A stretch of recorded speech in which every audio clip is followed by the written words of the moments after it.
और बोल मुलायम हल्ला बोल सब भूल गए क्या? अरे मेरे बच्चे याद करते हैं, उनका सरकार आई तो बहन बेटी सुरक्षित ना रही। पहली बात ये जनमानस के बीच में जो हल्ला बोल मुलायम आज भी यादव कहता है कि अबे देख अपराध मत करिए, योगिया का सरकार ये भाषा आती है, नहीं तो काउंटर तोड़ हो जाएगी। चाचा क्या लगता है इस बार किसकी सरकार बनने वाली है उत्तर प्रदेश में? इस प्रश्न का उत्तर हम आप सभी जानते हो, जनता भी जानती है। सरकार तो योगी की ही आएगी। अब हवा में पुलाव पका रहे हैं लोग, तो भाई राजनीति है, हर आदमी को सपना देखना चाहिए, लेकिन जो हकीकत ज़मीन पर है, जो जनमानस की भावनाएं हैं, वो योगी सरकार ही आनी है। अखिलेश यादव एक लखनऊ में कार्यक्रम था, उन्होंने कहा था कि हम 403 विधानसभा सीटों में से 400 सीटें अकेले सपा जीतेगी, बाकी 3 जो है हमारी विपक्षी पार्टियां कांग्रेस, बसपा और भाजपा जीतेगी।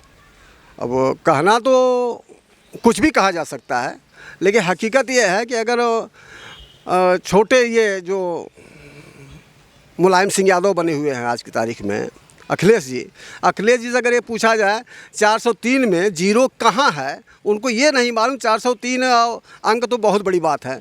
अरे 403 में 4 अलग हटा दो, 3 अलग, जीरो बीच में से हटा दो, तो शायद उतने सीट उन्हें मिल जाए जहाँ पर ये कथित आहिर लोग रहते हैं। तो आपको ऐसा क्यों लगता है कि अखिलेश की सरकार नहीं आएगी, योगी जी की सरकार ही आएगी फिर से? और मैं बता दूं, मैं भी मोस्ट बैकवर्ड हूँ। 27% आरक्षण सरकार देती है। अब 27% का केवल आप जांच करा लीजिए 20 साल का। तो मुलायम ने, अखिलेश ने, या जो भी और कथित बैकवर्ड के बहुत बड़े बड़े नेता बनते हैं, उसमें बता दें कहार, चमार, कहार, लोहार, बढ़ई आदि चौरसिया जातियों की कितनी संख्या है। इनका अगर संगठन उठा के केवल देख लिया जाए तो जो पेट में है वहाँ भी यही ही होगा, और जो ज़मीन पर आ गया वो भी है, जो मुर्दा हो गया वो भी यही होगा पदाधिकारी। तो आप कहते हैं हम बैकवर्ड हैं। तो ये पूछा ना कि बैकवर्ड के मोस्ट बैकवर्डों की कितनी संख्या है? अरे अहिरों कितना, केवल ये है हमको भरमा कर ये बैकवर्डों की संख्या दिखाते हम इतने हैं साहब, इतने हैं साहब। अरे उसमें तुम क्या % अहिर हो भाई? और बोल मुलायम हल्ला बोल सब भूल गए क्या? अरे मेरे बच्चे याद करते हैं, उनका सरकार आई तो बहन बेटी सुरक्षित ना रही। पहली बात ये जनमानस के बीच में अखिलेश से मेरा निवेदन है, विदेशी मॉडल के बाबू से, कि पहले तो तुम ही जनमानस से निकाल कि जो तुम्हारी सपा पार्टी के प्रति भावना बनी रहती है। राजनीति करना अलग बात, कुर्सी पर कोई बैठे, लेकिन जो तुम्हारे की जो हल्ला बोल मुलायम आज भी यादव कहता है कि अबे देख अपराध मत करिए, योगिया का सरकार ये भाषा आती है, नहीं तो काउंटर तोड़ हो जाएगी।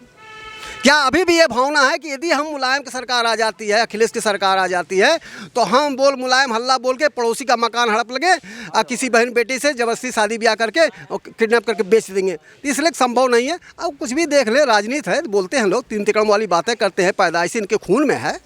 चाचा आपकी बातों से ऐसा लग रहा है कि सपा की सरकार में जातिवाद ज़्यादा होता है। मैं तो ये नहीं कहूँगा, लेकिन ये जो कथित नेता लोग हैं सपा बसपा, ये तो न कहें कि योगी सरकार, जैसे योगी लोग वाला सवर्णों का बोलबाला है, ठाकुरों का बोलबाला, पंडितों का बोलबाला।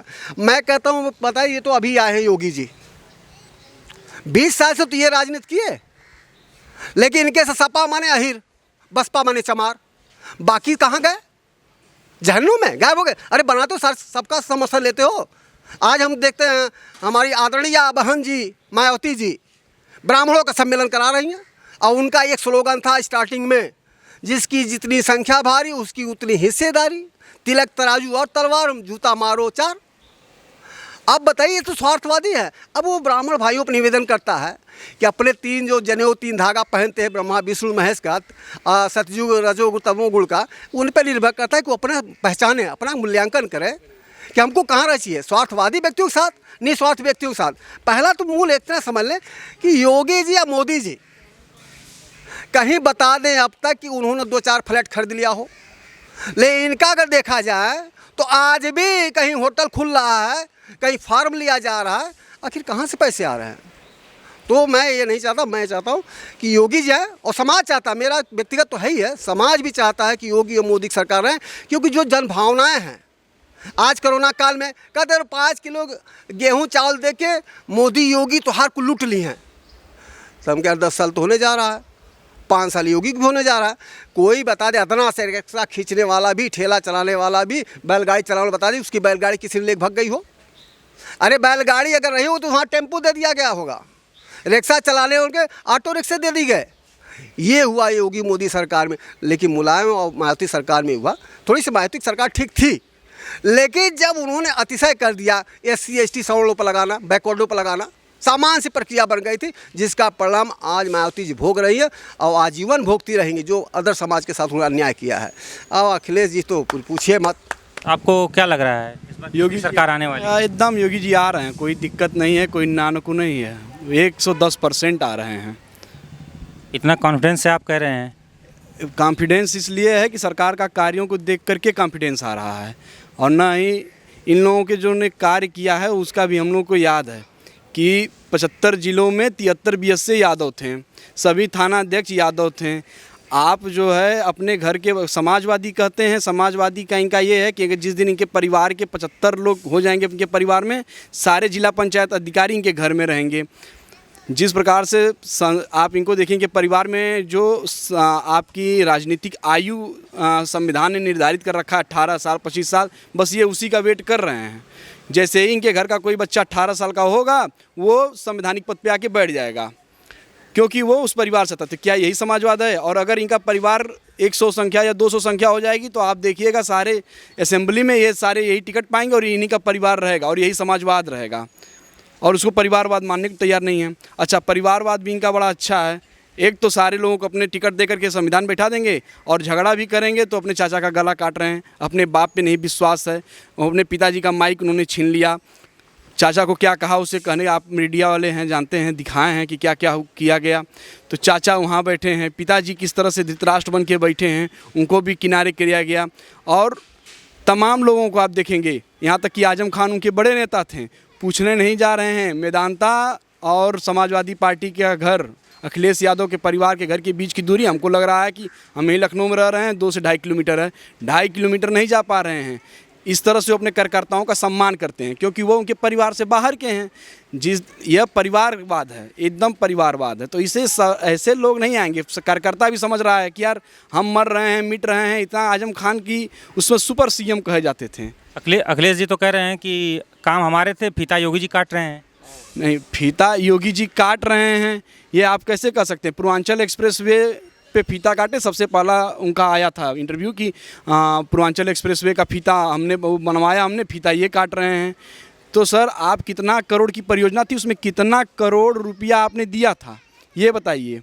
पहले तो क्लियर कीजिए, कितनी ज़मीनें अधिग्रहित करी गई। इन्होंने केवल वहाँ पे एक पहले ही बोर्ड लगा दिया। बोर्ड लगाने से नहीं होता है, काम कराने से होता है। आजमगढ़ में के ये सांसद हैं, हम आजमगढ़ के रहने वाले हैं। आजमगढ़ में आप जाइएगा तो रेलवे स्टेशन के ऊपर ही एक ब्रिज बना हुआ है, वो समाजवादी पार्टी का टाइम का है। 2 बसें आपस में जब पार करती हैं तो एक शीशा बंद कर लेता है। इतना पतला सा, इतना सकरा वो पुल बना हुआ है। भैया 5 साल होने जा रहा, 13 दशमांक छोड़कर ऐसे कभी गए नहीं अखिलेश जी। कभी कोरोना की इतनी भयंकर महामारी आई थी, 2 लहर आ चुकी, कभी आजमगढ़ में दिखाई दिए? वही तो कह रहा हूँ कि केवल 13 दशमांक को छोड़कर कभी ये नज़र नहीं है, जबकि वो आजमगढ़ के सांसद हैं। उनका अधिकार बनता है, उनका कर्तव्य बनता है कि 5 विधानसभाओं के कार्यकर्ताओं से मिले, 5 विधानसभाओं को विकास करें। लेकिन हाँ, जहाँ उनके लगता है कि ये यादव बाहुल बेल्ट है, वहाँ के लिए स्पेशली ये पैसा दे देंगे, लेकिन निष्पक्ष होकर नहीं देते कि जहाँ कहाँ रहता हो, लोहार रहता हो, बढ़ई रहता हो, चमार रहता हो, वहाँ नहीं, क्योंकि उनके पास ये मालूम कि ये मेरा वोटर नहीं है। वोट से कहीं होता समाजवाद। समाजवाद निष्पक्ष होता है, आपकी भावनाएं शुद्ध, आप संवैधानिक पद पर बैठ गए तो वहाँ कुछ नहीं रहती, तो वहाँ जात पात, वहाँ तो रहता है कि सर्वजन हिताय सर्वजन सुखाय की भावना से। लेकिन इनसे उम्मीद करना, क्योंकि इनके खून ही मुलायम सिंह कैसे कैसे आए हैं। एक प्राइमरी स्कूल के अध्यापक से आए, तो प्राइमरी स्कूल का अध्यापक, इस वकील और पुलिस, इन तीनों को भगवान विधाता है, सब लोग जानते हैं इनके नेचर से। तो इनकी औलाद वैसे ही होंगे ना। अब इनसे उम्मीद करें कि देश का विकास करेंगे। अरे देश का विकास हमें योगी जी करें, तुमको क्या परेशानी भैया? अगर योगी जी कोई टुकड़ा बेच दी हो प्रदेश का, मोदी जी फिर गिरवी सोना रख दी हो पूर्व की भांति, तो तुम मान लो उन्होंने तो सोना बढ़ा दिया। देश का सम्मान में कभी एक प्रधानमंत्री होता था, वो रिमोट से जिससे चलने वाला, लेफ्ट राइट करता था, लेफ्ट में पार्टी में चला जाता, कभी राइट पार्टी में चल जाता। ये तो आदमी फ्रंट पार्टी पे चलता, सीधे बात करता, खड़ा होता। तो जो अनसमझ है, ना समझ लड़का, वो भी खुश, अरे मोदी बोल रहा है, इससे ज़्यादा क्या चाहिए? हम भारत की बात करते हैं, हम परिवारवाद की बात नहीं, घर की बात नहीं, अपनी नहीं बात करते। मोदी हमें नहीं दिया, कुछ नहीं दिया, लेकिन देश को दिया है, एक पहचान दिया, एक हमें गर्व होता है कि हमारा प्रधानमंत्री बोला, हमारा प्रधानमंत्री कर रहा है। इसलिए भैया, तो आपको ऐसा क्यों लगता है कि इस बार योगी सरकार ही आएगी? देखिए अखिलेश जी बार बार ये बात कह रहे हैं कि हमने जिन कार्यों का शिलान्यास किया, अरे जिन कार्यों को आरंभ किया उसका जो है शिलान्यास जिन कार्यों का किया उसी का उद्घाटन जो है योगी जी कर रहे हैं, सॉरी। लेकिन उसके पीछे की हकीकत अभी पूर्वांचल एक्सप्रेसवे जो अभी बनने जा रहा है, चूँकि एक आध हफ्ते या एक आध महीने में वो ख़त्म हो जाएगा, उसकी सत्यता ये थी कि यही अखिलेश यादव जी ने 15,000 करोड़ का प्रोजेक्ट उस पर रखा था। योगी जी ने उसको 11,000 में कंप्लीट कराया है। 11,000 करोड़ रुपए से की लागत से पूर्वांचल एक्सप्रेसवे को तैयार किया है।